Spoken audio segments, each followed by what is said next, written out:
Hi there, and welcome to the AnitaCHAT podcast.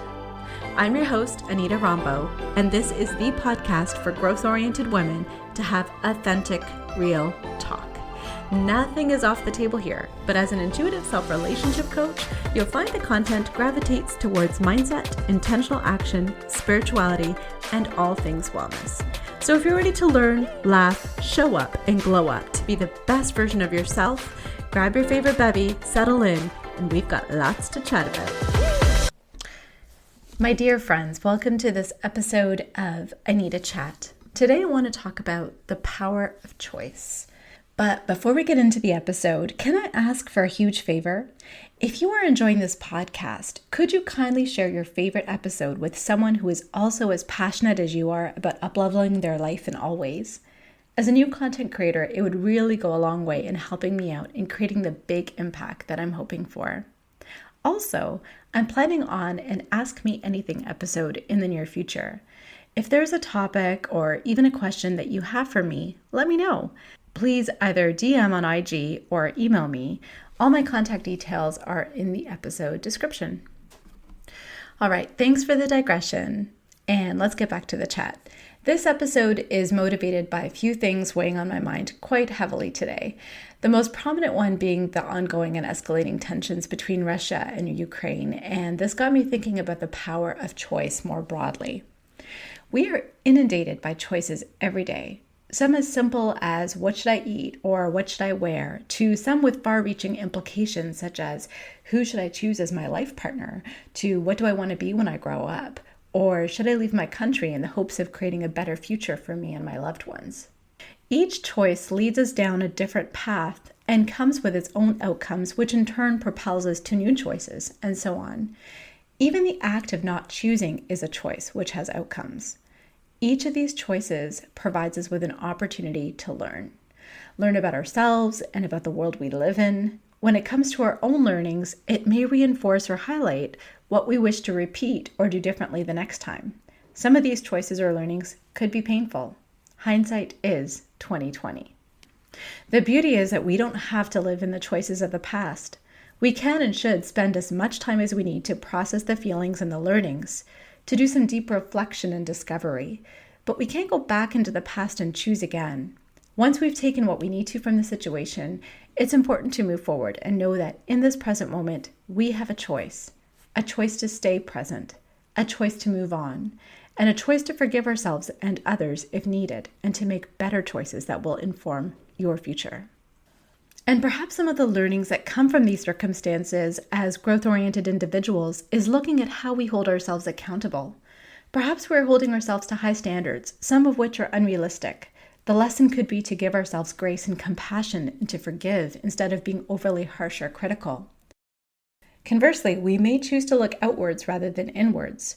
We may make excuses for our behavior and choices because we can rationalize our internal dialogue 1,000,001 different ways to make us seem like the good guy. It's much easier to point the finger at others versus ourselves.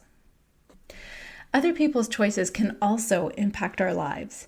The repercussions of their choices and our reactions to them can also be a force to be reckoned with. But like us, others can't go back into the past and undo their role in your life. And let's face it, even if they could, they may or may not choose differently. We didn't choose for certain things to happen to us, but we sure as hell can choose how we react to things. We can choose to release resentment and forgive, or we can choose to be mired and absorbed in anger and negative energy. We can choose to embrace the humanness and imperfectness of others and have compassion, or we can choose to judge and condemn when we are far from perfect ourselves. We can choose to believe that people made the best decisions or did the best they could with the information and resources they had at the present time, or we can choose to think that they intentionally set out to hurt us. As a spiritual soul, I believe that the meaning of life is this precise thing, to learn through our choices. The end destination or our blueprint may be predetermined by our soul contracts and destinies, but our free will dictates the choices that we make and the twists and turns of the path that is our life. The growth is in the journey, not in the destination. I think it's important to remind ourselves that we always have a choice. And if we don't like the direction something is going in, we have the power to choose again in all circumstances, even the ones where we may feel particularly vulnerable or powerless. It may not be easy, but we can choose again, over and over again, until it feels right. We can choose our thoughts, our mindset, our actions, and our reactions to others. We can choose to be victims or problem solvers. We can choose to be stuck, or we can choose to break free. No one can take the power of choice away from us. So my friend, let's choose wisely.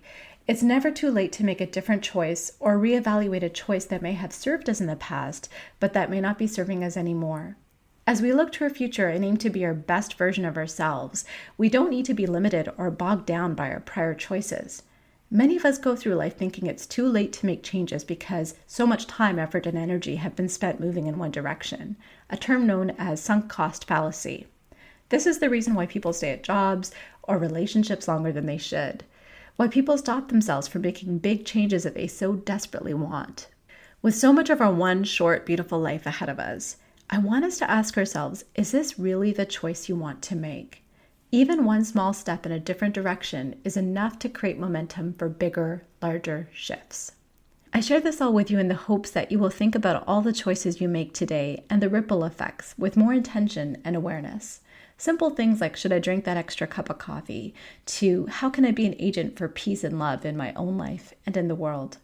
As famous neurologist, psychiatrist, and Holocaust survivor Viktor Frankl states, everything can be taken from a man but one thing, the last of the human freedoms, to choose one's attitude in any given set of circumstances, to choose one's way. Thanks for listening today, folks. I really needed to chat this one out. Sending love and peace to all. Oh, and on the note of love and peace, I've put the link to my free guide, The 10 Daily Habits to Love, Peace, and Success, in the episode description. I'll see you next Wednesday. Thank you so much for tuning into this episode of the AnitaCHAT podcast. If you haven't taken a minute to leave a review, I would absolutely love to hear from you. All you need to do is to search for the show, click your star rating, and type in a few words. Also, if there's a specific topic you'd like to see covered in this podcast, if you'd like me to be your coach, or if you want to just chat, feel free to send me an email or shoot me a message through my IG, which you'll find in the show notes. The show notes will also contain any links to the freebies that were referenced in this episode. Until next time, friends, it's been great chatting with you.